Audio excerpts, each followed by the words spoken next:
বৰ্তমান শিক্ষামন্ত্ৰী ৰনোজ পেগুক কাম নাই Ranoj Pegu হুঁচিয়াৰ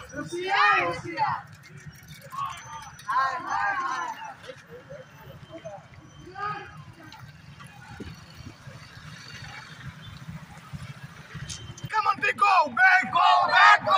Mukula Hikamonti, go back!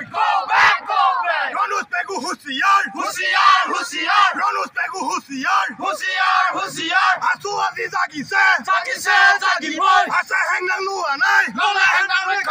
Asu Aziz Zagi boy!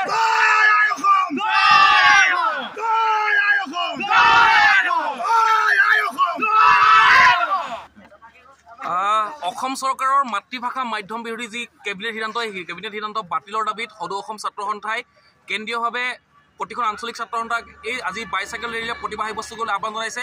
ঠিক সেইদৰে আজি ঘিলামৰা আঞ্চলিক ছাত্ৰ সন্থায়ো ঘিলামৰাৰ সদৰত ঘিলামৰাৰ মাজমজিয়াত আজি এই যি সিদ্ধান্ত কেবিনেট সিদ্ধান্ত বাতিলৰ দাবীত চৰকাৰ প্ৰশাসনক সাৱধান কৰি জনাই দিছে যে অসমীয়া মাধ্যম অসমত শেষ হৈ যাবলৈ কেতিয়াও দিয়া নহ'ব।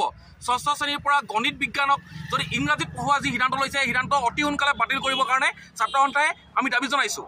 আৰু অনাগত দিনত ছাত্ৰ সন্থাৰ যদি এই দাবী যদি চৰকাৰে মানি নলয় তেনেহ'লে অনাগত দিনত ইয়াতকৈও ভয়ংকৰ ধৰণৰ প্ৰতিবাদ সাব্যস্ত হ'ব।